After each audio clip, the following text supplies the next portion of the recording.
지금의 나는 과거의 내가 감히 꿔보지도 못했던 꿈이다.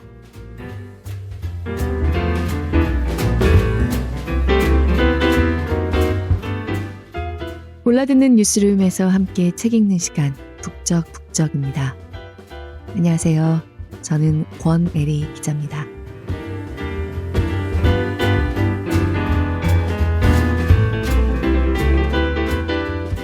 오늘 북적북적에서 함께 읽는 책에서 제가 가지고 있었다는 걸 스스로 깊이는 인식하지 못하고 있던 궁금증을 하나 저는 풀었습니다. 여전히 많은 엘리베이터들이 그렇지 않지만요. 적어도 지하철역의 엘리베이터들은 휠체어에 앉은 사람의 손이 닿는 낮은 자리에 수평으로 버튼이 배열돼 있는 거 이제 모두 익숙합니다. 하지만 그 작은 듯 큰 변화가 최소한 우리 지하철 엘리베이터의 자리 잡기까지 누군가는 처음에 그 견고한 부재를 깼겠죠. 이 책을 읽다가 불현듯 만났습니다. 아, 이 사람이었구나. 이 사람이 30년 전에 내놨던 제안과 그걸 받아들인 한 학교가 지금 내가 타고 있는 이 엘리베이터를 바꾼 건가? 오늘 함께 읽고 싶은 책은 진짜 호랑이 같은 여자, 1974년생 호랑이띠, 중국계 미국인 앨리스 웡의 에세이집, 미래에서 날아온 회고록입니다. 앨리스 웡은 선천성 근위축증을 갖고 태어났습니다. 근위축증은 말 그대로 근육의 힘이 계속 저하되는 병이죠. 우리가 흔히 쉽게 생각하는 동작들, 이를테면 앞바다리를 하고 앉는 것 같은 것도 근육의 힘이 따라와 주지 않아서 그 자세를 하기가 힘듭니다. 몸의 변형이 일어나기 시작하고요. 호흡하는 근육에도 문제가 생깁니다. 앨리스 웡은 아기 때 목 근육이 머리를 지탱하지 못해서 기는 단계를 건너뛰고 바로 걷기 시작하는 유아 시절을 보냈습니다. 그리고 7살 무렵에는 그 걷기도 더 이상 할 수 없게 됩니다. 병원은, 의사는 그녀가 18살을 넘기지 못할 거라고 부모에게 선고했습니다.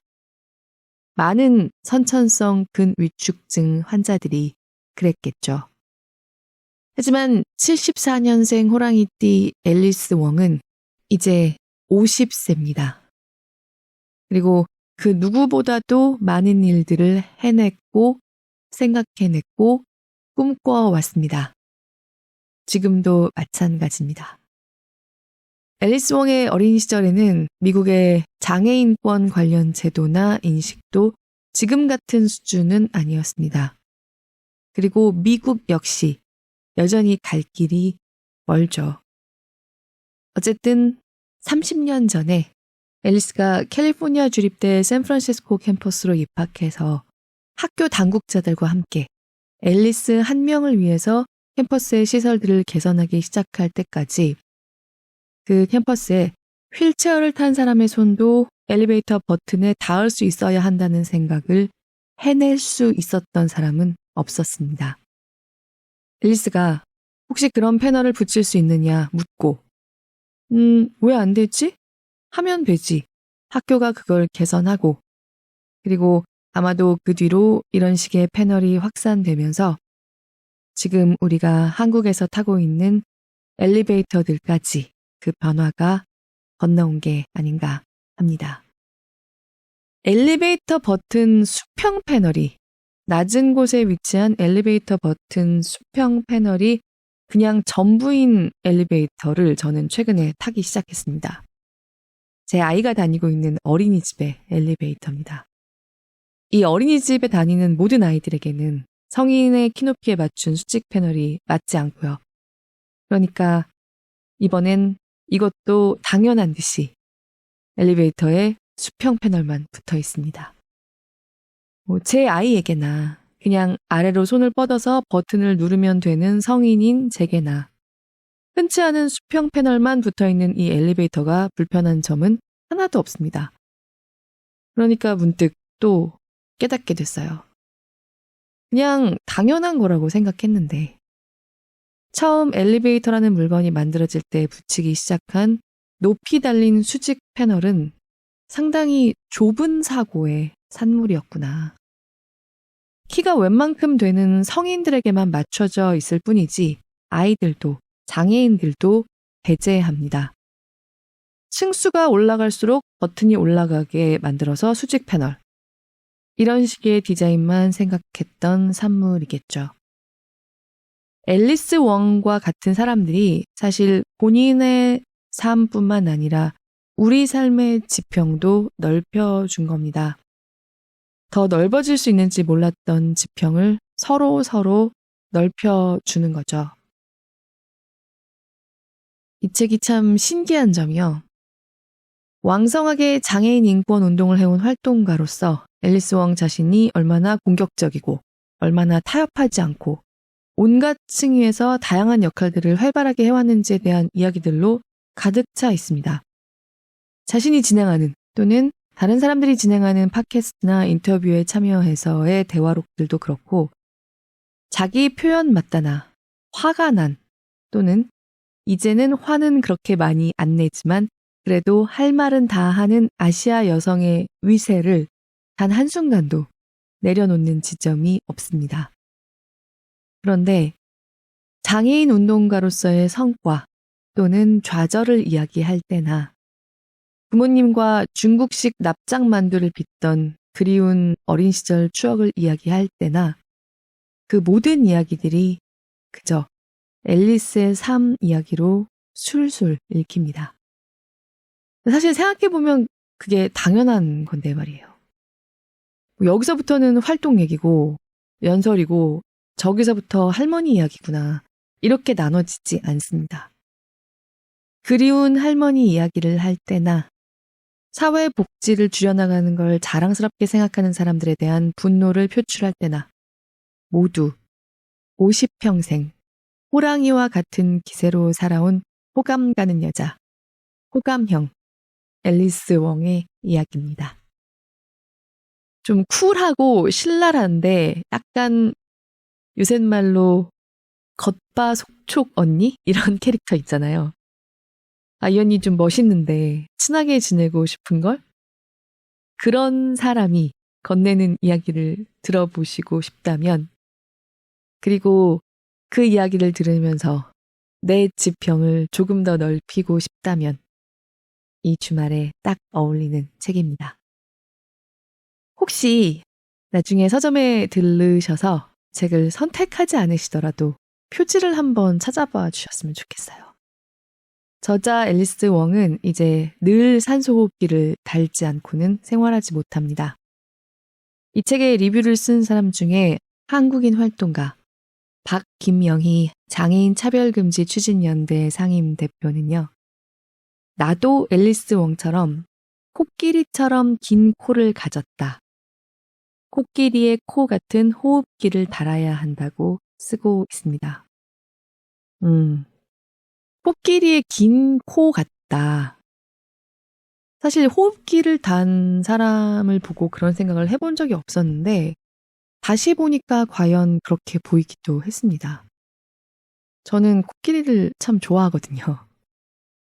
코끼리의 그 긴 코와 눈이 좀 지혜롭고 기민한 느낌이 동시에 좀 있죠. 덩치가 큰데 정확한 움직임들 속에서 우러나는 그 신비한 느낌이 아마 인도 문화권 같은 곳에서 코끼리를 숭배하거나 신성시하게 만들기 시작하지 않았을까 생각해요. 그저 인상일 뿐이라고 할 수도 있지만 표지 사진에서 거의 늘 달고 있다는 호흡기를 그대로 부착한 채로 눈웃음을 슬쩍 짓는 프로필 사진을 내건 저자 앨리스 웡은 뭐랄까 조금도 약해 보이지 않습니다. 그저 온화하고 자기 마음에 자기 중심이 있는 참 맑은 얼굴의 여성입니다. 이제 화는 덜 내지만 그래도 할 말은 꼭 하는 아시아 여성이라고 스스로를 얘기하는데 전혀 화가 많은 사람처럼 보이지가 않아요. 하지만 이렇게 맑은 얼굴로 호흡기를 부착한 표지 사진을 찍는 중년 여성이 되기까지 아마 화를 내야 할 때 화를 내는 삶을 꿋꿋이 견지해 온 게 그 맑은 얼굴을 가능하게 한 게 아닌가 생각합니다. 여기에 그만큼으로 똑같이 기여했던 게 또 있다면 모든 사람이 그 분노에 대해 들을 준비가 돼 있는 사회는 아니었더라도 그 분노에 동감하는 사람들이 꽤 있었던 사회에서 살아왔다는 게 이 맑은 얼굴을 가능하게 한 게 아닌가 생각합니다.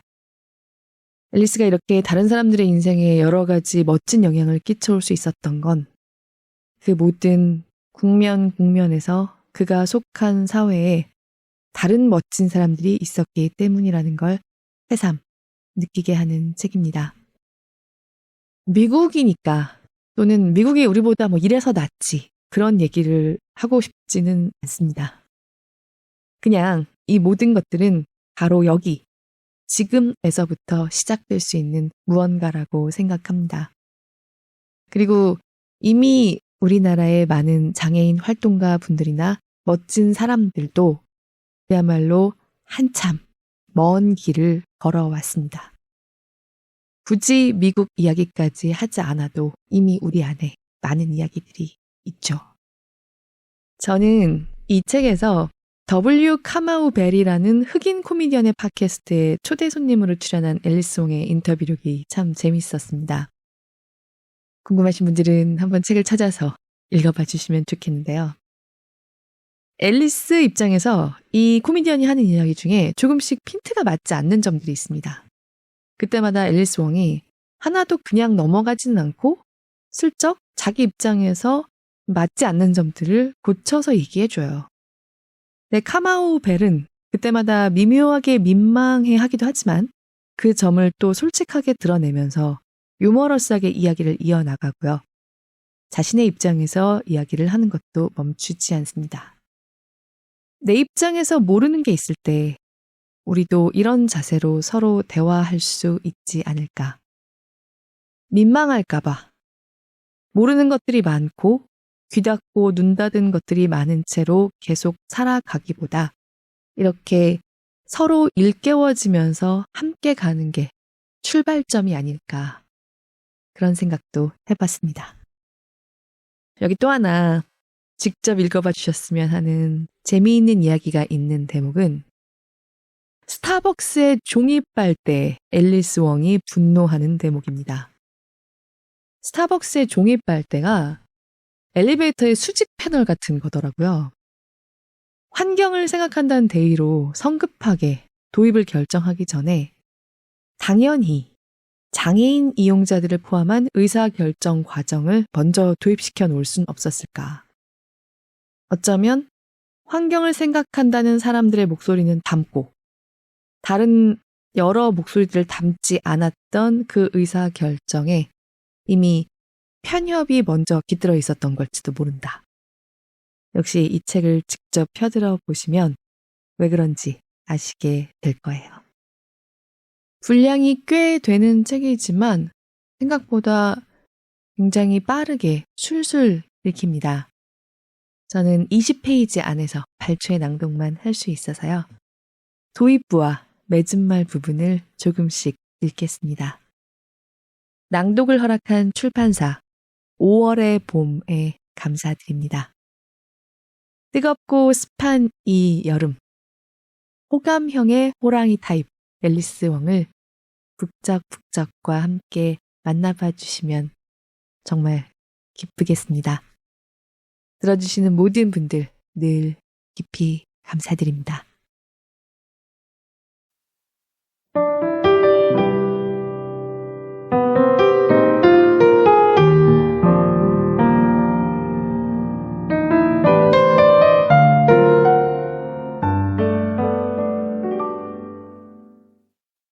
크립턴 행성에서 온 뮤턴트.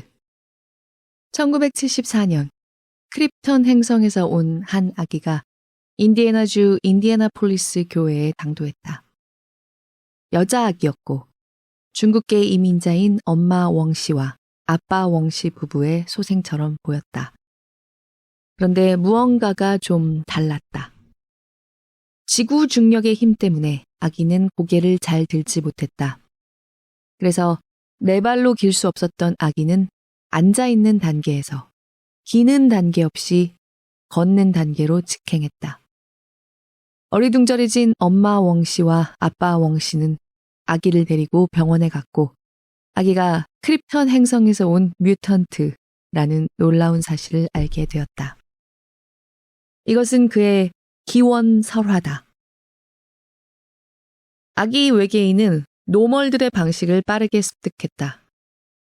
세서미 스트리트를 보고 책들을 읽으면서 주변의 문화적 관습에 완벽하게 묻어 들어갔다. 놀이터에서는 다른 아이들을 놀래키지 않는 방식으로 움직이고 소통했다.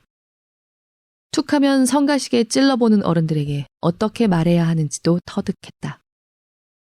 자라나면서 그는 자신이 혼자가 아니며 뮤턴트 크립들이 또 있다는 사실을 알게 되었다.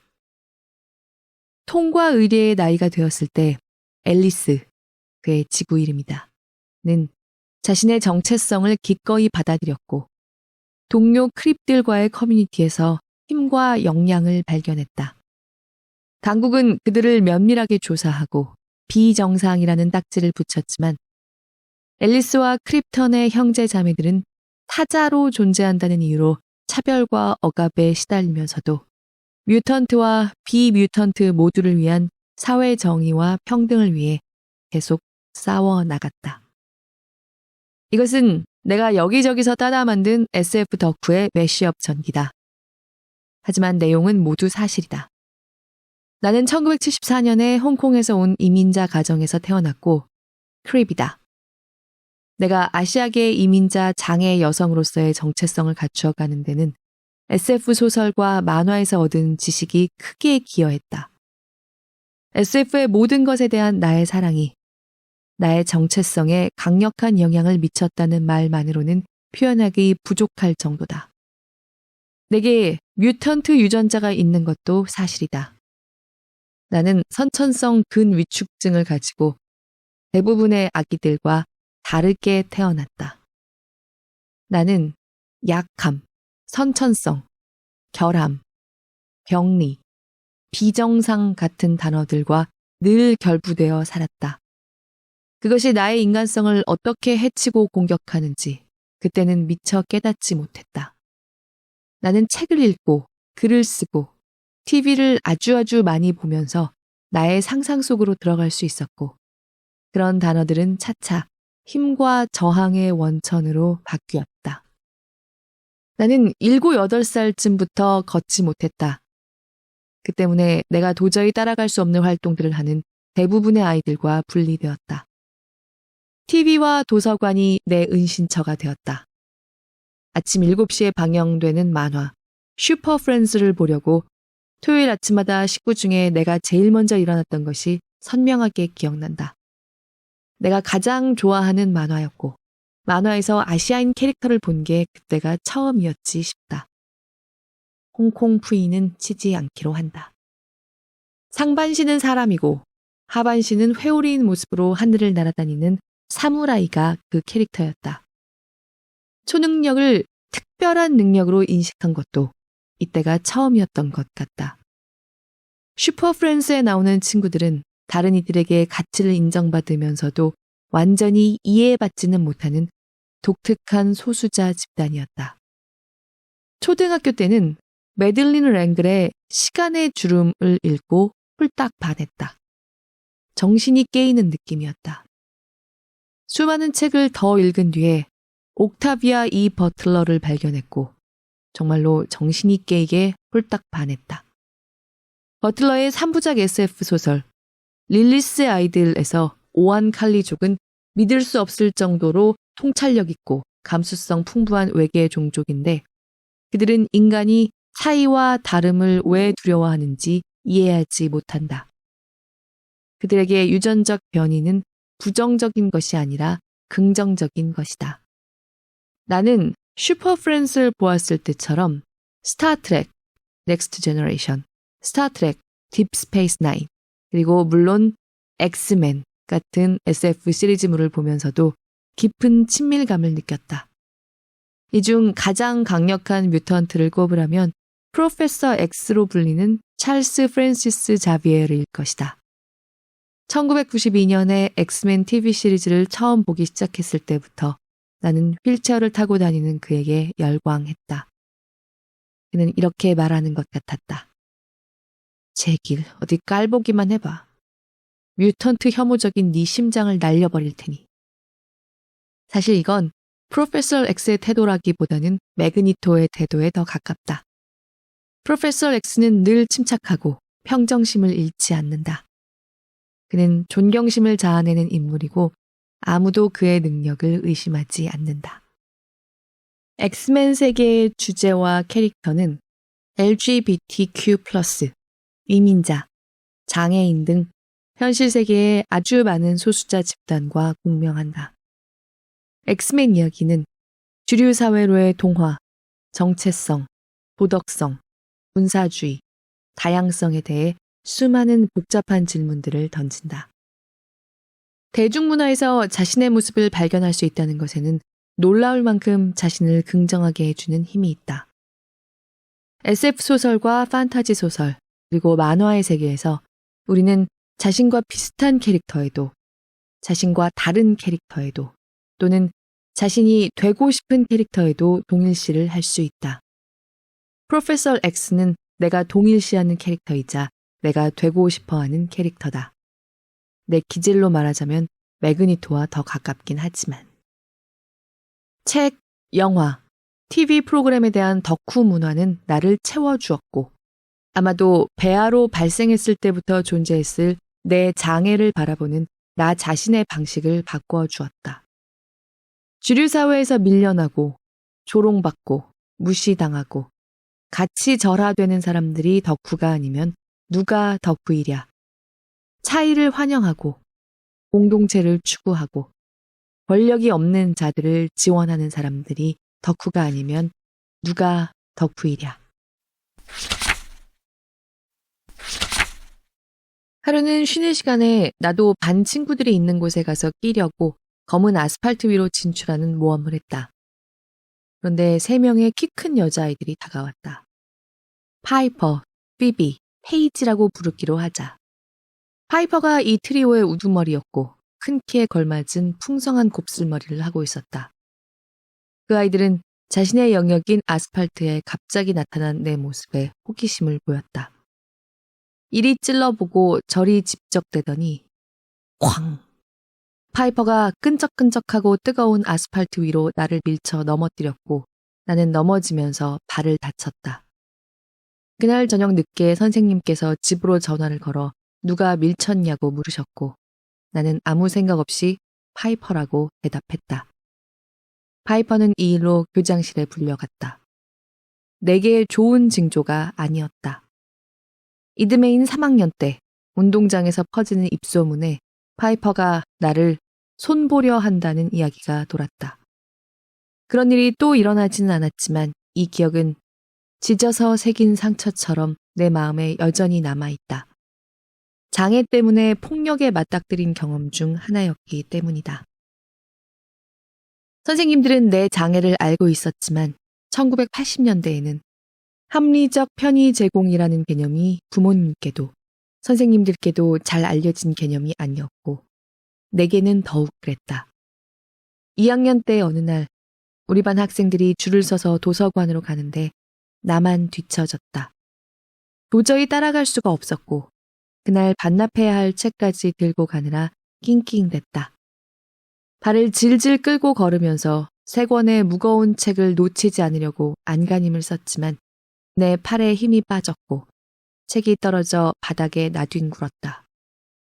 이미 수업 시간이 된 지 한참이었으므로 복도에는 아무도 없었다. 땀을 뻘뻘 흘리고 헐떡대면서 책은 그대로 두고 어찌어찌 도서관으로 갔다. 이것 역시 잊히지 않는 기억이다. 이런 일이 내게는 일상이었고 부모님께 내 문제를 말할 생각은 하지 못했다. 도움을 어떻게 청해야 하는지, 또 어떻게 노라고 말해야 하는지 알게 된 것은 훨씬 더 나중이었다. 내가 교내에서 이동할 때 활동 지원이 필요할 거라고 생각하고 제안해준 사람은 아무도 없었다. 이 시기에 선의로 나를 대해준 좋은 친구들도 있었다.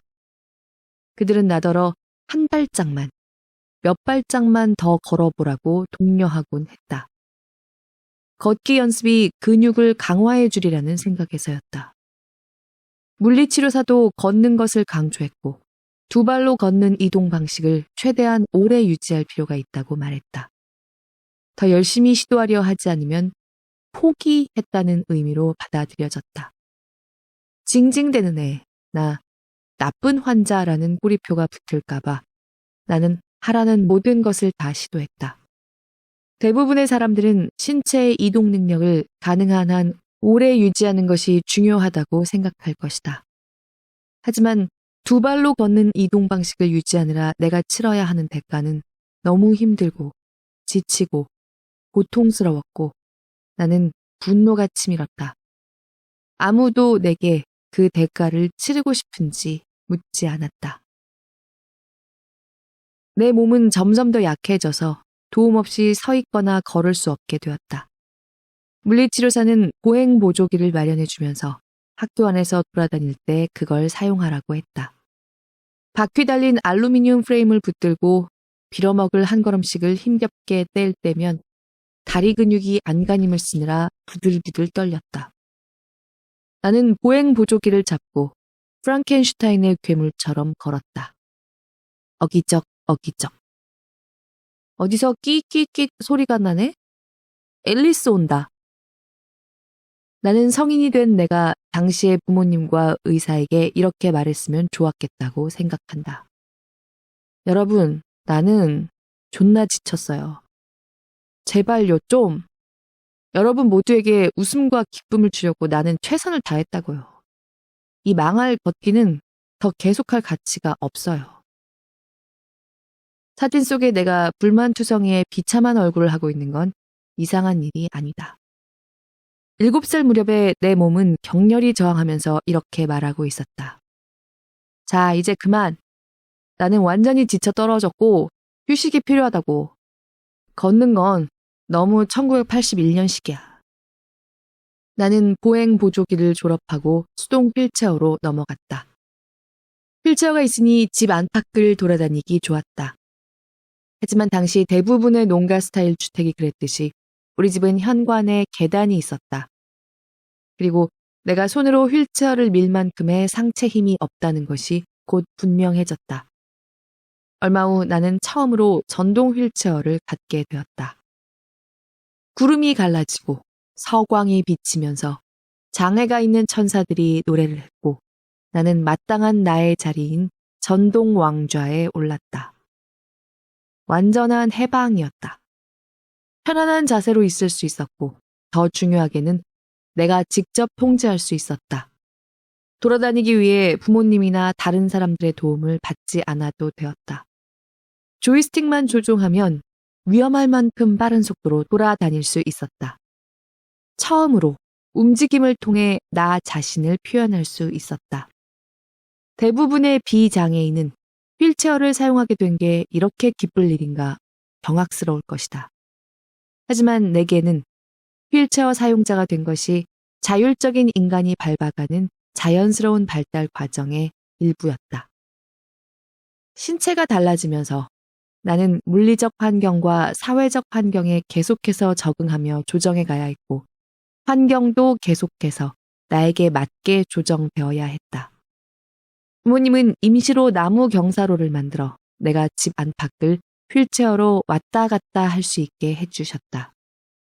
얼마 후에는 내가 전동 휠체어를 가지고 식구들과 함께 돌아다닐 수 있게 밴을 구입하고 리프트를 달아 개조하셨다. 다시 몇 년 뒤에는 경사로와 더 넓은 문이 있는 집을 구매하실 수 있게 되었다. 사회 경제적 지위는 분명 더 많은 접근성, 포용성, 자유를 누리는데 지대한 역할을 한다. 전동 휠체어를 이용하는 데는 분명히 좋은 점이 있었다. 나는 집과 동네를 쌩쌩 돌아다닐 수 있었다. 인도에는 절대로 올라가지 않았다. 인도는 듣는 대로 다 믿는 사람들이나 이용하는 곳이다.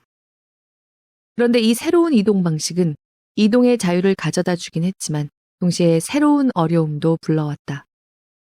더 이상 앉거나 벽에 기대 있으면서 장애인인 티가 나지 않게 하고 있는 것이 불가능했다. 휠체어 사용자라는 새로운 정체성은 공공장소에 있을 때마다 엄청난 스포트라이트가 내게 쏟아진다는 것을 의미했다. 곧 나는 걷기가 이 사회의 정상적인 이동 양식이며 그 밖의 것은 모두 다르고 비정상이라고 치부된다는 것을 깨달았다. 종종 계단이 있는 식당이나 장애인용 입구가 뒤쪽에 따로 있는 건물을 마주할 때면 2등 시민이 된 것처럼 느껴졌다. 물론 내가 말하려는 바는 이러한 어려움이 개인적인 문제가 아니라 다름의 적대적인 사회에 내재된 시스템상의 문제라는 점이다. 나는 배경 속으로 알게 모르게 묻혀갈 수가 없었다. 너무 눈에 띄었기 때문에 학교와 공공장소의 사회적 풍경과 세심하게 협상해야 할 필요성을 매 순간 첨예하게 느꼈다. 게다가 초중고 시절 내내 아시아계 학생도 매우 적었다. 5명을 넘지 않았을 것이다. 대체로 나는 유일한 아시아인이었고 거의 언제나 유일한 장애인이었다.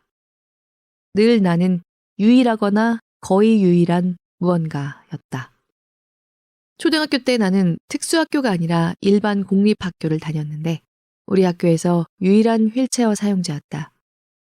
나는 다른 아이들이 타는 스쿨버스가 아니라 작은 버스를 타고 등교했다. 학교에 45분이나 일찍 도착했는데 작은 버스는 원래 특수학교에 가는 버스여서 나를 먼저 내려주고 그리로 가야 했기 때문이다. 학교에 도착하면 선생님들도 대부분 출근하시기 전인 어둑어둑한 시간이었다.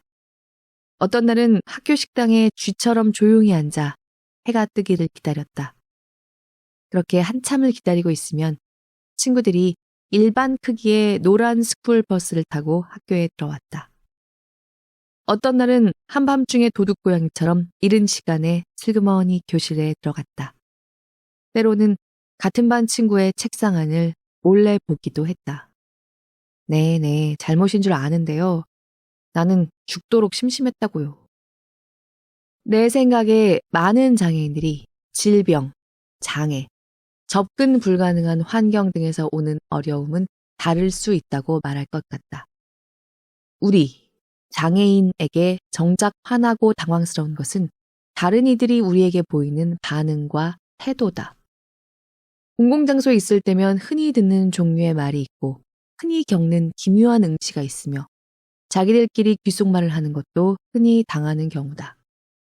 또 어떤 때는 나를 없는 셈 치거나 내가 혼자서는 아무것도 못하리라고 짐작하고서 같이 온 사람은 어디 있느냐고 묻기도 한다. 어렸을 때와 성년 초기에까지도 내가 정말 자주 들은 말 몇 가지를 소개해보면 다음과 같다. 어쩌다 이렇게 됐어? 자동차 사고? 스포츠 너무 하고 싶겠다. 아, 하나님의 은총이 내리기를. 너를 위해 기도할게. 예수님은 너를 사랑하신단다. 예수님을 당신의 구세주로 받아들이면 치유될 수 있어요. 아시죠? 그때그때의 기분과 상황에 따라 때로는 예의 바르게 답하면서 그들의 무지를 그러려니 했고 때로는 따지면서 그들의 잘못된 관념에 도전했다.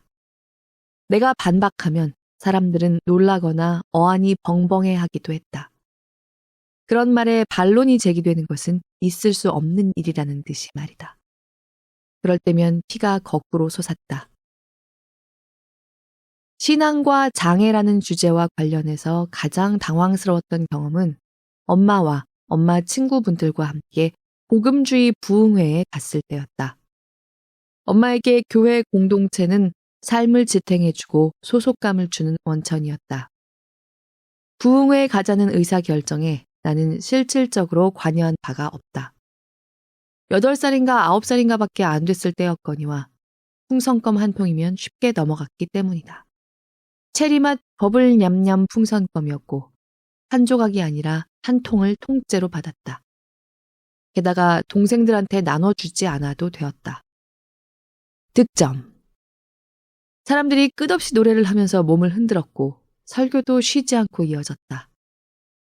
모두 눈을 감고 두 손을 들고서 열광적으로 방언을 하며 기도했다. 하지만 진정한 피날레는 예배의 마지막에 있었다. 설교자가 축복을 받고자 하는 사람, 전능하신 분의 영과 권능으로 치유받을 기회를 원하는 사람은 앞으로 나오라고 했고 엄마가 나를 데리고 무대 앞으로 갔다. 내 차례가 되자 설교자가 내 머리에 손을 얹고 기도를 했다. 누군가가 내 휠체어의 발 받침대를 치웠다. 그가 내 손을 잡았고 나는 일어서서 몇 걸음을 걸었다. 사람들은 열광했다. 오, 저 아이가 일어섰다. 나는 로널드 레이건과 오래전 잃어버린 예수의 꼬마 여동생과 미국 국기가 합쳐진 무언가였다. 그때 열광하는 군중에게 말할 수 있었다면 이렇게 말했을 것이다. 자, 여러분, 주목. 나는 휠체어를 사용하지만 누가 도와주면 몇 발짝은 걸을 수 있어요.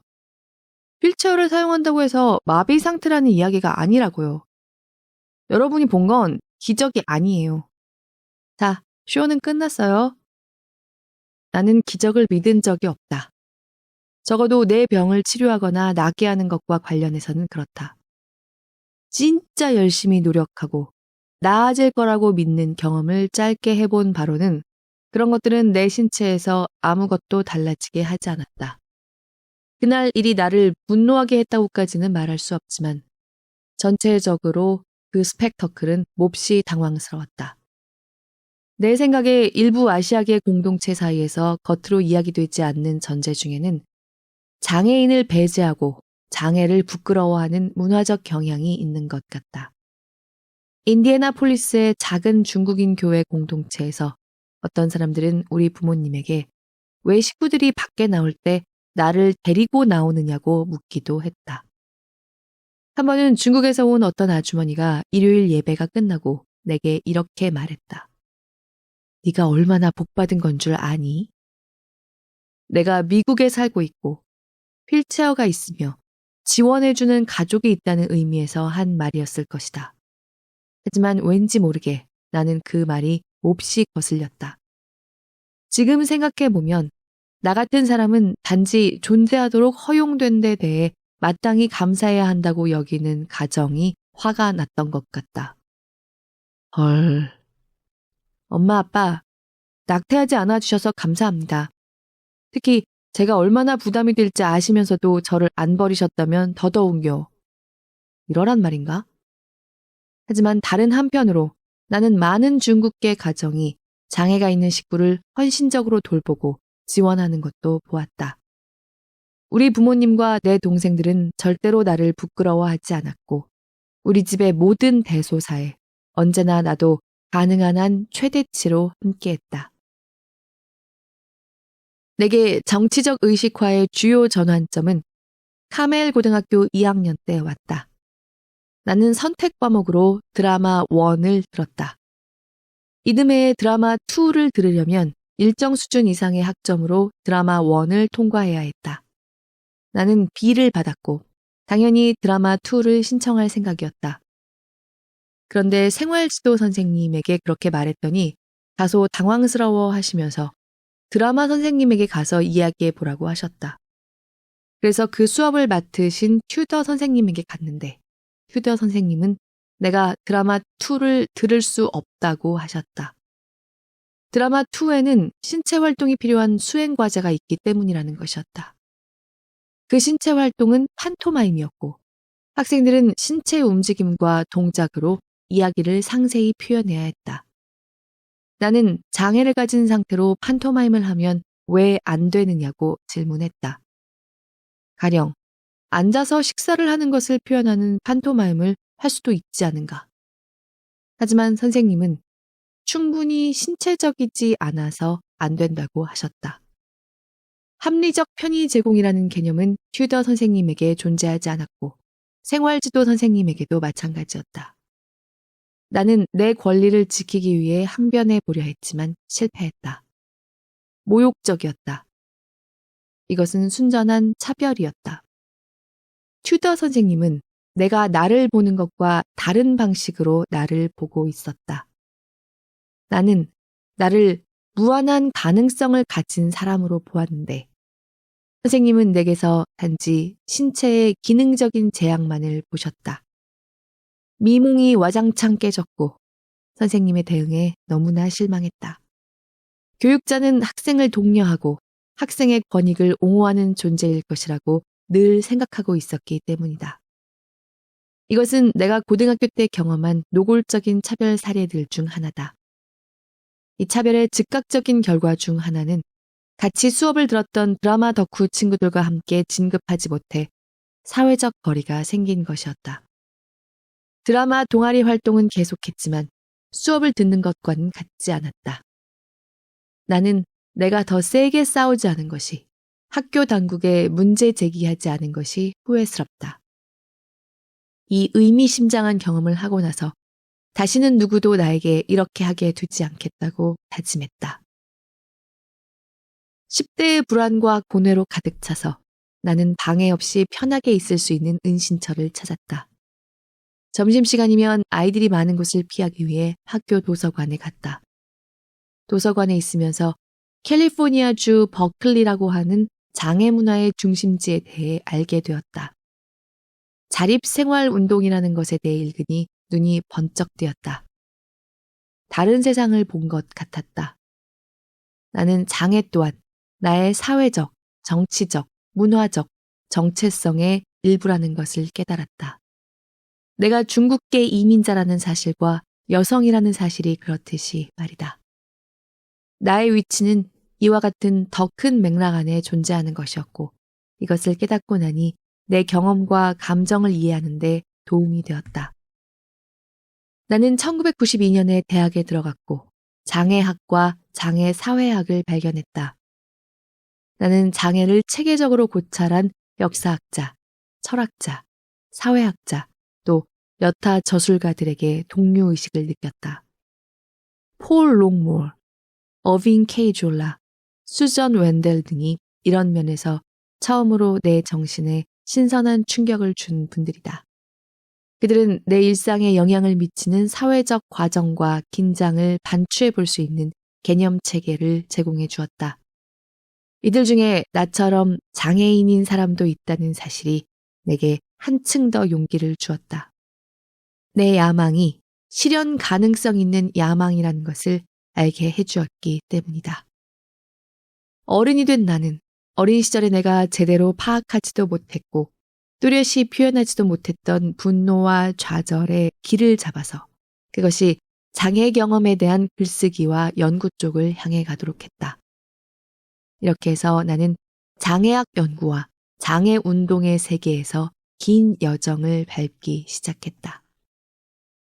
친애하는 독자 여러분, 기억의 길을 거슬러 올라가 본 이 여행은 이제 막을 내린다. 사과처럼 둥글고 빨간 볼을 한 사진 속의 9살 여자아이에게 이렇게 말해주고 싶다. 네가 지쳤다는 거 알아. 때로는 인생이 아주 못 갔지. 그런데 말이야, 못 믿을지도 모르겠지만 네가 크면 아주 재미있게 지내게 될 거고 무척 흥미로운 일들을 많이 하게 될 거야. 세상이 너에게 열릴 거야. 미국 장애인법 같은 법이나 메디케이드의 활동지원 서비스 같은 프로그램이 네가 뜻하는 대로 네 인생을 살도록 도와줄 거야. 더 중요하게 너는 통제력을 행사할 수 있을 거고 아주 다양한 선택지를 가질 수 있게 될 거야. 너는 세계에서 가장 좋은 도시인 샌프란시스코에서 살게 될 거고 커피 광이 될 거야. 그리고 올빼미형 인간으로 악명을 날릴 거야. 그러니 포기하지 말고 조금만 더 견디렴. 그리고 계속 읽고 계속 분노해.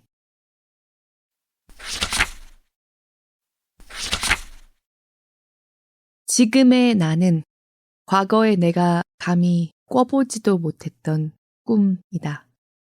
이 꿈은 장애를 극복하는 것이 아니다. 이 꿈은 심연을 직시하고 무에서 무언가를 창조하는 것이다. 꿈꾸는 것은 무한한 우주를 짓는 일이다. 슈록 선생님, 모든 것에 감사드립니다. 그리고 우리의 그 희한한 뇌로 삶과 죽음에 대해 열심히 알아내고 있었던 6살의 나, 앨리스야. 너에게도 고맙구나. 6살 앨리스. 누구세요? 48살 앨리스. 나는 너야. 6살. 나이가 너무 많은데요? 너무 많아요. 48살. 나도 알아. 이상하지? 6살. 나는 언제 죽어요? 48살. 나도 몰라. 하지만 지금 살아있고 그 사실에 놀라곤 해. 6살. 먹고 싶은 거 다 먹을 수 있고 밤도 샐 수 있어요? 48살. 꽤 그렇지. 그게 어른이 돼서 좋은 점 중 하나야. 마음은 아직 6살 같지만. 더 알고 싶은 건 없니? 6살. 그 나이에 사는 거 무섭지는 않아요? 48살. 쉽지 않은 질문이니까 너에게 거짓말하지 않을게. 지금 나는 친구가 아주 많고 온갖 멋진 일들을 해. 이것이 인생을 재밌게 해주지. 하지만 늘 위험과 리스크가 있어. 그리고 얘야, 지구가 위험에 빠져 있어. 6살. 미래에 멋진 것은 무엇이 있어요? 우주에 가거나 나누라고 모크 인사를 할 수 있나요? 미국식 특폰 모크와 민디의 주인공 모크가 이렇게 인사한다. 48살. 아직은. 하지만 여러 행성들을 돌아다니면서 탐험할 수 있으면 좋을 것 같아. 외계인하고 친구도 하고. 6살. 그러니까요. 외계인은 진짜로 있어요. 모크도 진짜로 있고요. 모크와 민디는 우리를 그것에 준비되게 훈련시키려는 거예요. 피곤하세요? 저는 피곤해요. 48살. 나는 여전히 피곤하고 아마 너보다 더 피곤할 거야. 안 그러면 좋겠지만 우리 몸에 대해서 말하자면 상태는 점점 나빠져. 노화와 장애 때문이지. 6살. 그건 재밌지 않은데요. 48살. 재미없지. 재미없어. 얘야, 슈록 선생님 알지? 나는 지금도 슈록 선생님과 연락을 해. 6살. 와, 유치원 때 절친 헤더 린치는요? 48살. 페이스북으로 계속 연락하고 있지. 6살. 페이스북이 뭐예요? 48살. 유용한 건 아니야. 신경 쓰지 마. 더 알고 싶은 건 없니? 6살. 나는 언제 죽어요? 48살. 아이고, 또 묻네. 아까 말했잖아. 나도 모른다고. 하지만 모르는 게 다 나쁜 것만은 아니야. 얼마나 열심히 노력을 하든 모든 것을 다 알거나 다 통제할 수는 없어. 6살. 오렌지 줄리우스와 핫도그를 여전히 먹을 수 있어요? 엄마와 아빠가 라파예트 스퀘어몰에 갈 때면 늘 사주시는데요. 나는 짭짤하고 단 게 좋아요. 48살. 아직도 있으면 좋을 텐데. 96살의 앨리스. 저기요, 거기 누구 있어요? 48살. 와, 저 사람 우리야? 우리가 아주 멋있게 보이는구나. 6살. 혹시 마녀신가요? 곧 출간될 호랑이의 해, 모피가 난다. 빈티지 북스 2070년 출판에서 계속됩니다.